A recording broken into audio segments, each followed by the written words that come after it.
Pope Shenouda wash my leg, my feet when I go to the monastery. And the first time. Really? Yes. Wow. I went with one of my friends. This friend is the dad of Mina Hanna. You know Mina Hanna? He's dead. Right. So we were colleagues. And we went together to the monastery. And we lost the way. And we walked about 3 hours or 4 hours to reach the monastery. And he was at that time there in the monastery. And we rang the bell. He opened. And he knew that we are walking. So he sit down and insist to wash our feet. First time you met him? First time I meet him. Wow. Yes. Welcome everybody to another episode of Beyond the Wars. Today we are joined with Magdy Kiliada. If you could introduce yourself to the people who don't know you. Okay. My name is Magdy Kiliada. My age is about 85 years now. And I am retired since 2000. Wow. So about 25 years now. Yeah, so today what we're going to be talking to you about, a topic you know very, very well, Sunday school, and how it came to Australia and Sunday school in general. So we'll get started with the questions and anything. Okay. We want to ask firstly, how did you modify the Sunday school ministries, coming from Egypt to Australia to cater towards the people, and how will it continue to be developed through the progression of society? I think if you understand the aim, then the tools must be changed. So Egypt is completely different than here. Culture in Egypt is different than here. So if you adapt everything in Egypt here, it will not work. So if we think about what is the target of Sunday school? To grow up someone to reach heaven through the church. And this is the important part of it. So everyone in the church need to go to heaven, and someone will help him to do this. The church will help him to do this. So the church, either in Egypt or in Australia or in America, anywhere, have to help him to do this. And this is the way to think about it. So if we think about some standard models, it doesn't work. But it is different according to the culture, according to the people, and according to the servant also. Because if there are no servants, who will serve? And these are the basics. And for the new topics like recently social media, because it's something that's introduced new, you don't have other Sunday school lessons to lean back on, or, verses in the Bible mentioning specifically, how do you form the lessons on really new topics? What you know, or what you mean by new lessons? Like there is nothing new. Everything is there since the beginning. What is new? Like technological problems. If you learn the technology and adapt it for the grace of the Lord, for the benefit of the kingdom of heaven, this will be great. And I think we are doing this now. What you are doing now is using technology. Yeah. 50 years ago, it was not like this. Mm-hmm. So whatever new in the market, whatever new in technology, we have to use it. Mm-hmm. But in the right way. Because everything can be used on the wrong way or in the right way. So it must be on the right way. Okay. We have a video, Alethea found a video from Pope Shenouda talking about Sunday school, and we wanted to get your reaction, so can you play it for you? Sound. It's connected to this here. Sorry. They say one of the 3 famous lessons. The lesson of I don't know, the lesson of I don't remember, the lesson of I didn't attend Sunday school. Can you read the voice? He was saying, what was he saying? He was saying that there's 3 famous Sunday school lessons. The first one is the lesson of I don't know. The second is I don't remember. And the third is that I didn't attend Sunday school. So saying from children from young age Yeah, when you from ask them. Egypt. Every kid will say the same. So also I found a photo as well, if you want to see his photo, on the website of St. Cyril's theology school. Yeah, this year. And is that you? Yeah. Yeah. So clearly you had a good relationship with Pope Shenouda.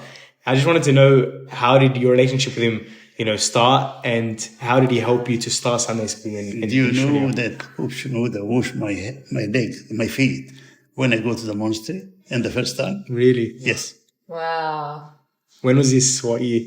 Did you remember? It was maybe 1960, 61, something like that. Which monastery? Syrian monastery. I went with one of my friends.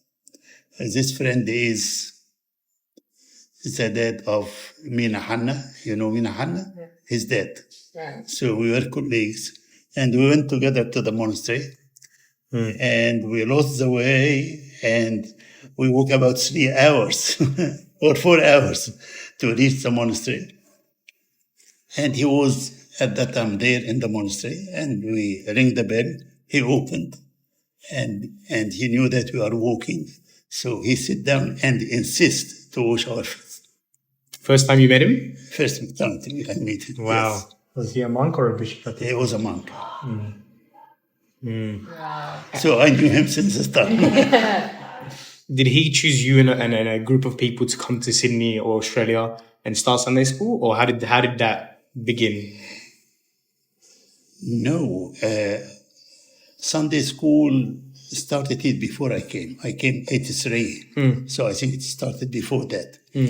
Who started Sunday school is late brother Amir Hanna. You know him? Yeah, heard him. Yeah. So he died. He passed away now. I think he started Sunday school. He came maybe 5 or 10 years before. So as anything started very simple, very small, and started in the churches which are around. And slowly it grows. Like anything. Yeah, it's beautiful. Have you had any interactions throughout all these years that stood out to you in Sunday school? Have you had any interactions with a Sunday school servant, or even lessons you learned from Pope Shenouda throughout all these years about Sunday school?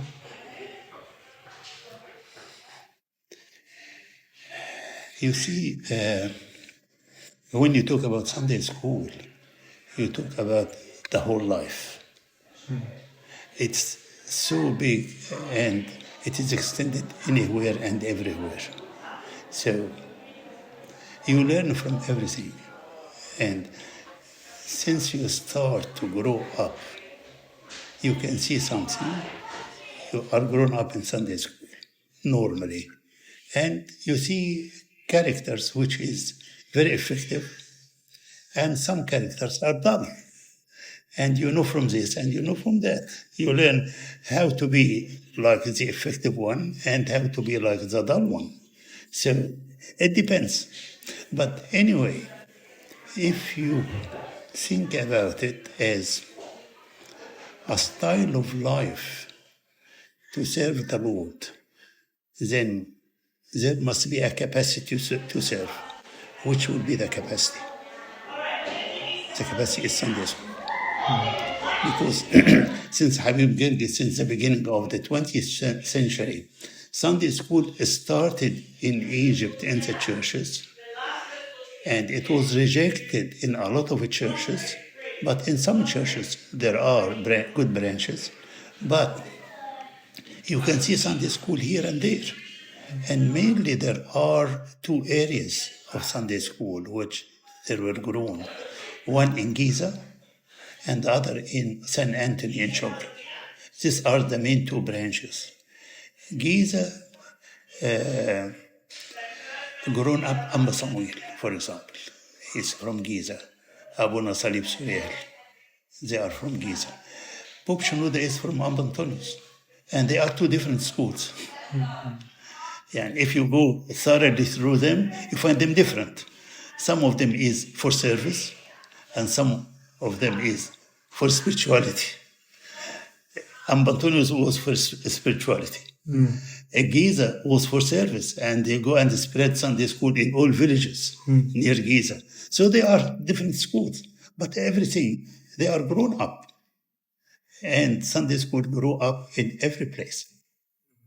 Slowly. But it grows. And it is extended. Beautiful. So I love how you mentioned Habib Gurgas, and like when we asked you where to film today, you suggested Habib Gurgas' room. And so we wanted to ask, how did he change the church and like the Sunday school? And if you could have a conversation with him today, what would you ask him? Can you imagine that in the time of Habib Gurgas, they were looking for a teacher for religion in theological college, and they didn't find one in Egypt. So they would like to hire a Protestant one to teach religion in the Coptic theology. Really? Wow. And this guy refused anyway. So he started, while he was a student, he started to teach religion in the college. He was maybe one of the main people who stood in the church and preached.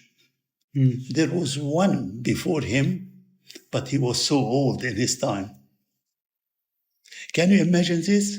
He started to spread it. And he started to spread this and teach in the churches. The first time he stood in the church and preached, the Pope just clapped for him in the church. Wow. This is how he works. And he started from scratch. Wow. Start from scratch. Started do everything. He was the first one, for example. I don't know if you remember this. It is too early for you. You remember the pictures of Sunday school where there are some lessons written on the back? No, I never saw that. There may be some of them here. He was the one who did this. Wow. He went to Germany to do this. Theological college is built on his shoulders. Sunday school invented by him. So was it initially him teaching in the college, and then they took it to younger children as well? Yes, and started Sunday school. He put the lessons. He put the pictures. He put everything. He go around and start to teach. So to answer her question, if you could speak to him now and you could ask him one question, what would you ask him? What we'll be doing if you are in Australia now? I'm sure he will invent a lot of things.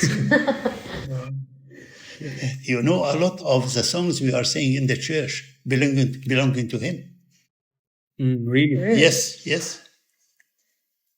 Which ones? I think my church. My Coptic church?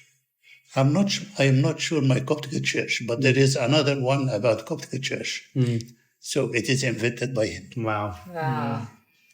A lot of things. He was the first one who introduced patrology in the church. Translate the sayings of the Father from English, I think from English, to Arabic. Oh, wow. So he was great by all means. In his departure, I think in the first day of his departure, Pope Shenouda said the following. In the beginning verses of Genesis, when it is written, in the beginning was light, and he said, in the beginning was light, and the light was Habib Gurgas. Wow. Yes. I know that before Pope Shenouda became a pope, he was known as he was the Bishop of Education. Yes. So he was very knowledgeable, and he really wanted to spread the knowledge. Yes. You know. So how did he go from teaching in all Arabic and in Egypt it becoming very big to moving across the world and to us here in Sydney? You see, his education, he studied English, and I think he studied history, maybe, if I'm right. But the language for him is easy thing. And he is teaching in Egypt. I think he taught English. So it is not hard for him to go and talk in English. In the time of the church spreading outside Egypt, it started in the time of Pope Cyrillus. At Pope Cyrillus' time, the church going outside Egypt, not a lot, but it started. It goes to America, Europe, Australia, and for sure it went before in Sudan and so forth. But when he came, he gave a push for the churches because he can go and visit. For example, he came here, I think 3 or 4 times in Australia, and this makes a lot of change. And because he knows a lot of people, so he knew the people and the servants by name and by capabilities. Wow. Do you remember that you were walking to him once? Yes. Wow.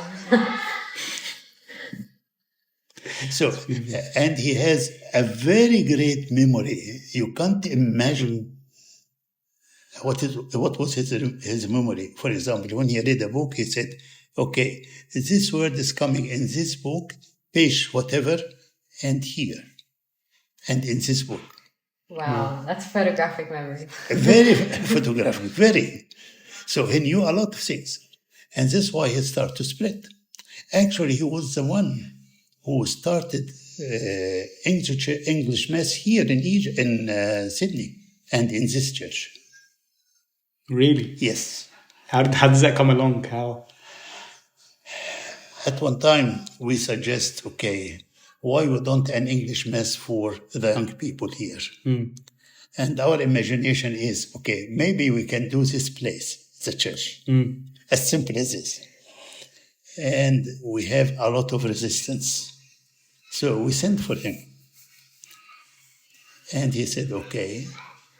And he said, Abuna Tadrius Malati, you know. Yeah. He sent it him because he was coming here for teaching in the theological college, instructing him to start the English Mass, instructed him personally. So Abuna Tadrius, I think, came on Friday, I think Friday or Saturday, I don't remember. In the morning by airplane, and he came here, and we were sitting, and he said, what did you do for the English people, young people? What do you do for them? How many books you translate for them? Blah, blah, blah, blah. And he started to blame everything. And he said, okay, let us start an English Mass. Okay, we start when? Tomorrow. What? Tomorrow? How will do this? Even we don't have an altar. He said, it doesn't matter. We can have a table, and we started on it. So we rushed to bring an altar from Ambantonius, and we started in the hall. Wow. The hall, by the way, was not like this at all. I'm sure you don't remember the hall. It is completely different. The entrance is from the back, and the doors are from the back. And on Sunday morning, he started a mass. It was very strange. We don't know this, we don't know that, but he said, we will start it. Next week, next Sunday, Ambab Shoy came, and he started in the Arabic. So I said to him, Abuna, Ambab Shoy is here in Arabic. You still doing a mass here? He said, yes, I'll do it. You would not think that Ambab Shoy will be angry. He said, no, we will do it. And he did it while Ambab Shoy is here. And Ambab Shoy, because he had instruction from the Pope, said, because there are a lot of revolution against it. A lot of people doesn't like it, doesn't like the idea, because they think it will separate the church. He said in the Arabic church, anyone stood against the English liturgy, he will be stood against the Pope personally. Oh. And it started like this. Wow. I remember the first Passion Week. There was no priest in Adelaide, in Perth maybe. So we have two priests here, Abuna Ya'ub and Abuna Musa, if you remember him, Musa Suryani, which is the fair beard. He passed away now. And they send him, send him to Perth, I think, because there is no priest. And we sent to the Pope, said, it is the first Passion Week. Please keep him, or send us someone to make the Passion Week here in the English church. He stopped him from going there and said, be in Sydney at St. Mark. And they said to him, there is no priest there. He said, it doesn't matter. And he kept him here. And he started to make the first Passion Week. I think it was 93. At this event, miraculously, we receive a printer. And we print about 10,000 pages because we print everything for the people to read through. Wow. So I have a question. It might seem basic, but we start Sunday school in Kindy and we finish in year 12. And we aim to have a Sunday school lesson every week of the year.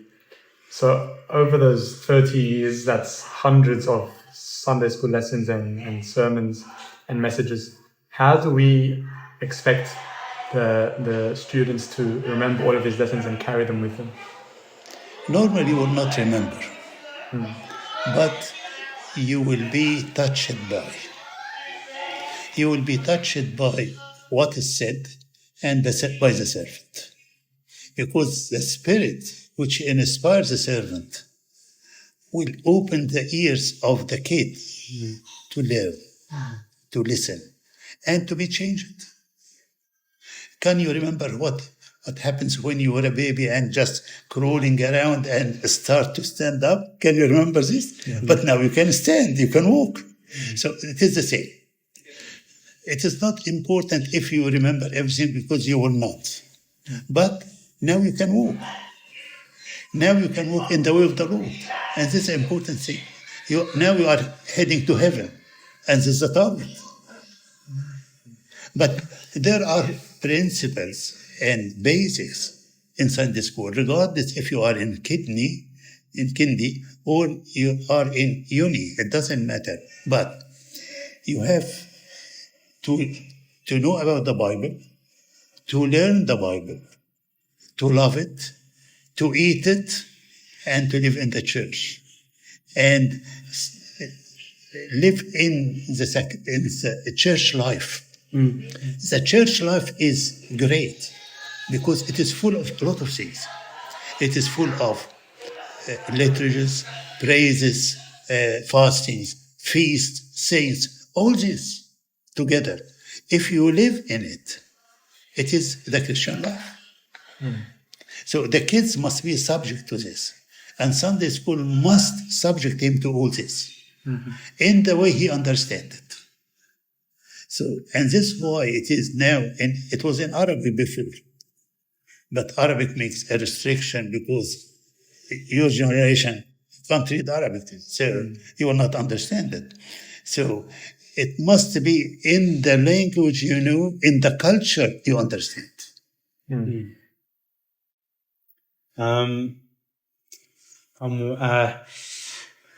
For a Sunday school servant, should it be a big dedication to serve children? For example, can anyone be a Sunday school servant, or do I have to, really be dedicated to the service? Is it possible that you go, if you are sick, you go to anyone to describe medicine for you? No. You have to go to a doctor. Why doctor? Because he's specialized. It's the same thing. The servant is dedicated to the work of the Lord. Dedicated. It doesn't matter what's your career, but there is a major career. The major career is you are working for Him. Okay? And because you are working for Him, it's far more better than working for any other one. Because if you are working for any other job, at the end of the day, you receive a salary. And if you are working with Him, what you receive? Kingdom of heaven. Does it work? Yeah, I agree with you. Does that include, constantly being in contact with your children, like the children you serve? Because I've had servants where some servants treat it more as like a they're teaching, and it's like they're students. And then you have other servants who are really, invested in the children. And, I've had servants that, are like brothers or even fathers, the older servants. So can I serve in different ways, or does it have to be really invested in the child as well? Both. We are not teaching. We are leading. We are leading people or kids to heaven. So can you imagine? You are just going in the way, and in your hand, some kids, and you take them with you to heaven. This service. And accordingly, all what you can do. Because they are very valuable people to Christ. It cost Him His blood. So you can't just ignore them. You can't do anything. No, they are very valuable. It is like yourself. So we have to do it in a very precise way and very dedicated way. What I can say, you are a servant in the beginning first, and after that you work in the world to just gain your living. But first of all, you are a servant, not the opposite. Yeah. I'll ask me one. So, Warner, just like the last question, we spoke a lot about Sunday school today, but I think it's relatively recently in comparison to Sunday school, there's been the evolution of pre-servants. So how do the lessons change from Sunday school to pre-servants and the service between them? You are talking about the lessons, or you are talking about the programs? Either. You see, when you are in high school, for example, you have lessons. It will give you an idea or a guidance to read the Bible, to live in the church, to know everything about the church. When you are going to high school, to pre-sermons, then you are in need to know more about the church itself, the Bible itself, the theology, everything. Because you are subject to people, to kids, they will ask you. And also, you increase in knowledge. So now your knowledge starts to increase. So this increase in knowledge must be completed with you. So we are trying to deal with this problem. And also we are dealing with how to teach the kids. Because it is different than if you deal with a kid of 5-year-olds or if he's a young person. Completely different. Yeah. So the program must deal with this. All right. Thank you so much. Thank you so much for your time.